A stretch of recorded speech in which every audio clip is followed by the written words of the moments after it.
नमस्कार दोस्तों, आज के इस वीडियो में हम 8 से 14 दिसंबर 2025 के बीच घटी महत्वपूर्ण राष्ट्रीय और अंतर्राष्ट्रीय घटनाओं का संपूर्ण तथ्यात्मक और परीक्षा उपयोगी विश्लेषण करेंगे। यह video UPSC, state PCS, SSC, banking और कॉम्पिटिटिव एग्जाम के लिए बेहद महत्वपूर्ण है। तो चलिए शुरुआत करते हैं।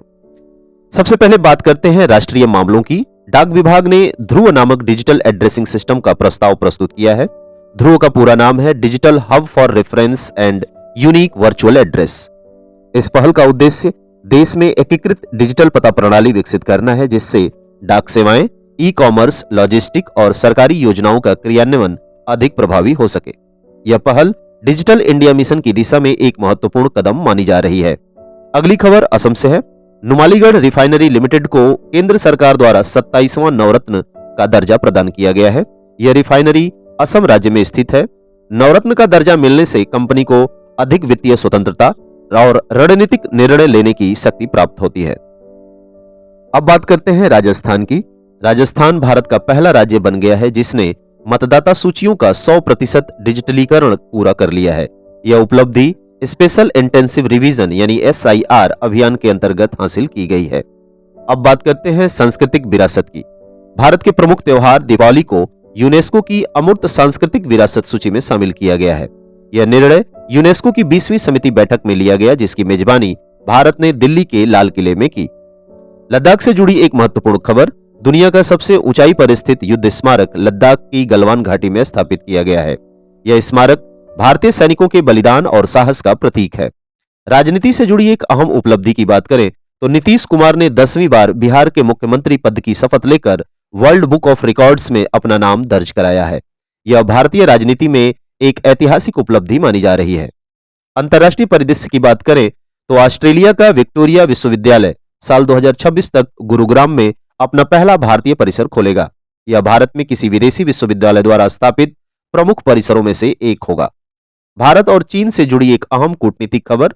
भारत ने 32 वर्षों के बाद चीन के संघाई शहर में अपना नया दूतावास कार्यालय फिर से खोला है।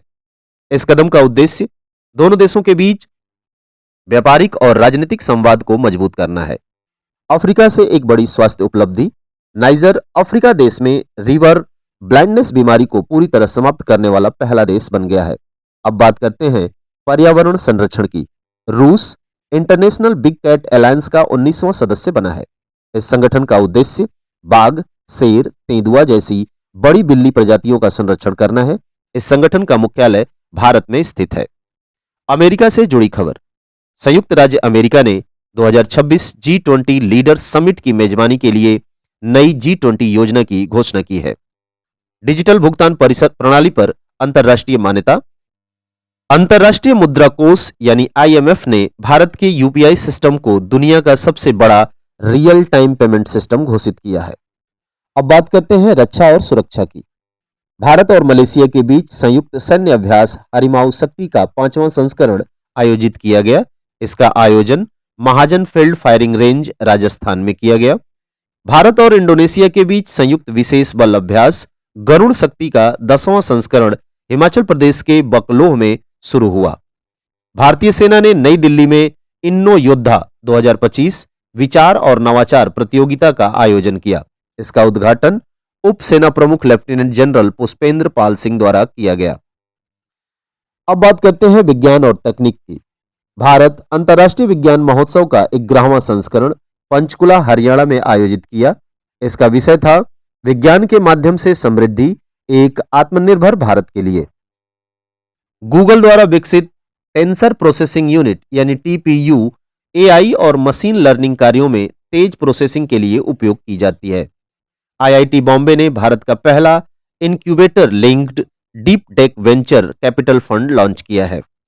बोस संस्थान कोलकाता ने ग्लोक्रिस 9 नामक चमकने वाला क्रिस्पर प्रोटीन विकसित किया है।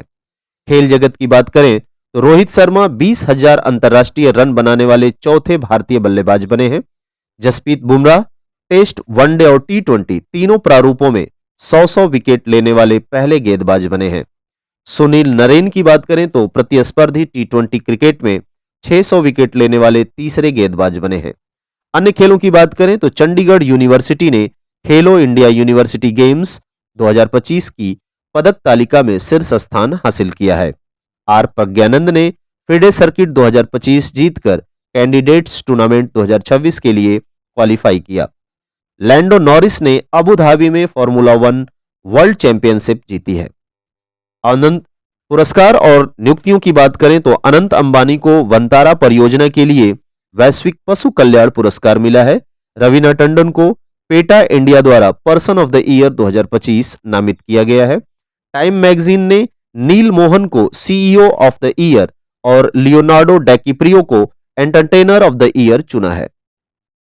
डॉक्टर रेणुका अय्यर को नेशनल कॉम्प्रिहेंसिव कैंसर नेटवर्क का मुख्य चिकित्सा अधिकारी नियुक्त किया गया है। अब बात करते हैं महत्वपूर्ण दिवस की। 7 दिसंबर अंतर्राष्ट्रीय नागरिक उड्डयन दिवस के रूप में, 9 दिसंबर अंतर्राष्ट्रीय भ्रष्टाचार विरोधी दिवस के रूप में मनाया गया, 10 दिसंबर विश्व मानवाधिकार दिवस, 11 दिसंबर यूनिसेफ स्थापना दिवस और 12 दिसंबर को अंतर्राष्ट्रीय सार्वभौमिक स्वास्थ्य कवरेज दिवस और अंतर्राष्ट्रीय तटस्थता दिवस के रूप में मनाया गया। तो ये थे 8 से 14 दिसंबर 2025 के साप्ताहिक करंट अफेयर्स। वीडियो उपयोगी लगा हो तो लाइक, शेयर और चैनल को सब्सक्राइब करना ना भूलें। धन्यवाद। जय हिंद, जय भारत।